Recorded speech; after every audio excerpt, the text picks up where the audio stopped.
అంటే అమెరికా నుంచి ఇక్కడికి వస్తారా లేదంటే ఆన్లైన్లో చేస్తారా? ఆన్లైన్లో చేస్తానండి. ఓహో. ఆన్లైన్లో చేస్తే ఇండియన్స్ ఎక్కడున్నా సరే అటెండ్ అవుతారు. ఆహా. ఇండియన్స్ కాకుండా వేరే కంట్రీ వాళ్ళు కూడా అటెండ్ అవుతారు. అవును. కానీ మెయిన్లీ నా నెట్వర్క్ వాళ్ళందరూ ఉన్న వాళ్ళు ఇండియన్స్. ఓకే. ఇండియన్స్ గ్లోబల్లీ ఏ కంట్రీలో ఉన్నా సరే ఓకే ఇండియన్స్లో ఉన్న మేడం, వాళ్ళు మన ప్లస్ వాళ్ళకు కూడా ఇలాంటి అవసరమా? పేరెంట్ మన వాళ్ళు బై బర్త్ కోచింగ్ వాళ్ళకి అవసరం లేదు కదండి బ్రహ్మాండంగా.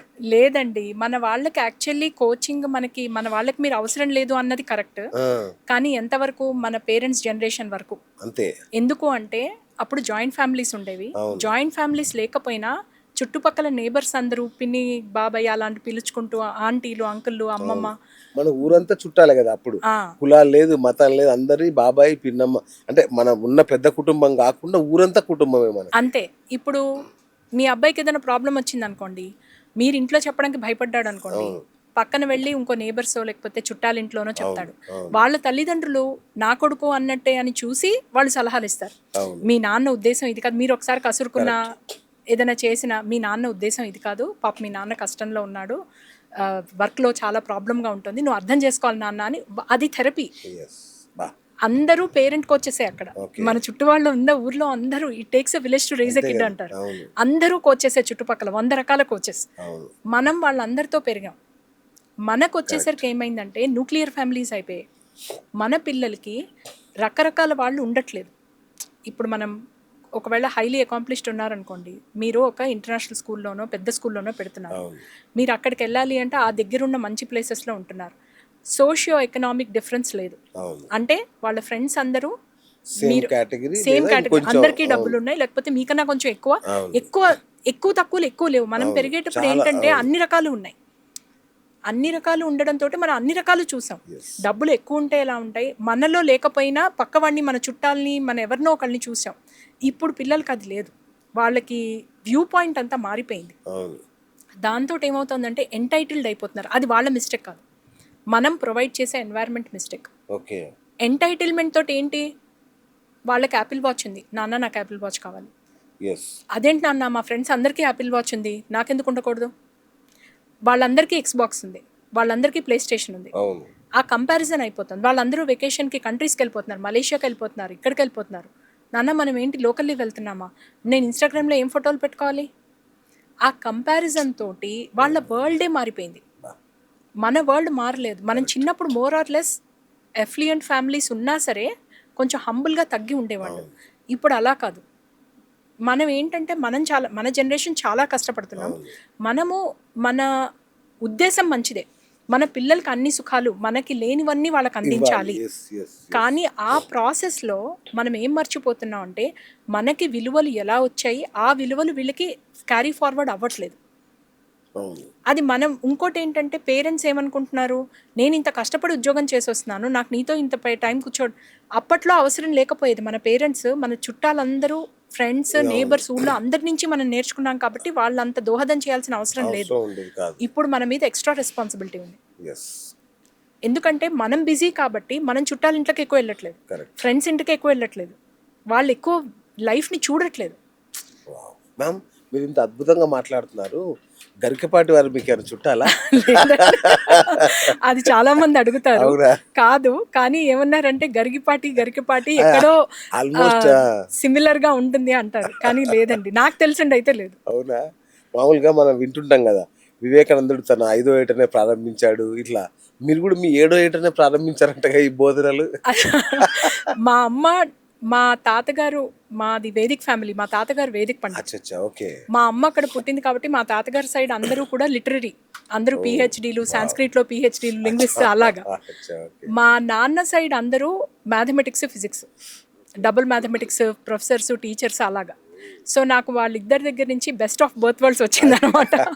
అటు అటు లాజికల్లీ ఆలోచించడం, ప్రాక్టికల్లీ. మా నాన్న అంతా వెరీ డిసిప్లిన్డ్ అలాగా.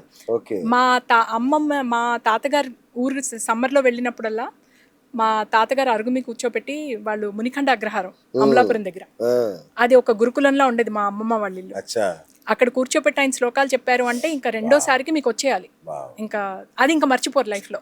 అలా మా తాతగారు అన్ని విద్వత్ పద్ధతి, సుజన పద్ధతి, మిత్ర పద్ధతి ఇవన్నీ నేర్పించారు. అవి ఇండివిజువల్గా ఓకే మిత్రుడు అంటే ఇలా ఉండాలి, స్టూడెంట్ అంటే ఇలా మీరు ఉండాలి. అమెరికాలో ఉన్న ఇవన్నీ గుర్తున్నాయి మీకు ఇంకా? మరి అలా చెప్పారు, అలా చెప్పారు. మా అమ్మ పెళ్ళే మా ఇంట్లో వచ్చినప్పుడు కూడా మాట అంటే సాంస్క్రిట్ వర్డ్స్, శ్రద్ధావాన్ లభతే జ్ఞానం, శ్రద్ధ ఉంటేనే జ్ఞానం వస్తుంది, పరోపకారార్థం ఇదం శరీరం, మనం పర్పస్ ఆఫ్ లైఫ్ ఈజ్ ఇంకోళ్ళకి సేవ చేయాలి. వావ్. మా అమ్మ ట్యూషన్స్ చెప్పేది. ట్యూషన్స్ ఎలా అంటే పేరుకి 50 రూపీస్, లైఫ్ లాంగ్ 50 రూపీసే. ఓ లైఫ్ టైం. అది వచ్చి వాళ్ళు 50 రూపీస్ ఇచ్చేవారు. అది కూడా మా అమ్మ అడిగేది కాదు, వాళ్ళు ఇస్తే ఇచ్చారు లేకపోతే లేదన్న. మా అమ్మకి, మా ఇద్దరికి, మా అన్నయ్యకి నాకు ఫుల్ ఫస్ట్ ర్యాంక్స్ వచ్చేవి స్కూల్లో. ఓకే. సో టీచర్సే ఆటోమేటిక్గా మీరు చక్రపాణి వాళ్ళ ఇంటికి వెళ్ళండి, మాధురి వాళ్ళ ట్యూషన్ ఆంటీ మా అమ్మ పేరు, అచ్చా. మీరు బస్ స్టాప్ దిగి ట్యూషన్ ఆంటీ వాళ్ళ ఇల్లు అంటే వచ్చేస్తారు. ఓకే. అలాగా అందరూ స్కూల్లో వాళ్ళందరూ వచ్చేవారు, ఇల్లు కిక్కర్స్ పై నిండిపోయి ఉండేది. మా అమ్మకి, నేనేమో మా అమ్మకి హెల్ప్ చేసేదాన్ని. ఓకే. చిన్నప్పటి నుంచి మా అమ్మ ఏం చేసిందంటే, నేను యూకేజీలో ఉన్నప్పుడు స్టార్ట్ అయింది, 7th గ్రేడ్లో నేను 7 years అప్పుడు మా నేబర్స్ పిల్లాడు, ఆంటీ మా పిల్లలు వినట్లేదు ఆంటీ చదువు చెప్పండి అంటే, మా ఇంట్లో చెప్పేటప్పుడు నాకు టీచింగ్ అంటే చాలా ఇష్టం ఉండేది. అది బ్లడ్లో డిఎన్ఏలోనే ఉంది. మా నాన్న సైడ్ అమ్మ సైడ్ అందరూ టీచర్లే. అయితే ఒక 7 years పిల్లాడు వచ్చాడు, నాకు 7 years. నేను విండోస్ మీద అది చాక్ పీస్తో రాసి మా అమ్మని కూర్చోబెట్టి నేను టీచర్ని కూర్చొని నీకు నేర్పిస్తా అని చెప్పేదాన్ని. మా అమ్మ పాప ఎంటర్టైన్ చేసేది అవన్నీ. అలా అది పెరిగింది. 7 years ఉన్నప్పుడు ఆ ఎల్కేజీ పిల్లాడు వచ్చినప్పుడు పెట్టి నువ్వు చెప్పు వాడికి అనేది. అలా నాకన్నా 1 year తక్కువ పిల్లల్ని పెట్టేది నా దగ్గర, ఓకే ఓకే, టైం పాస్.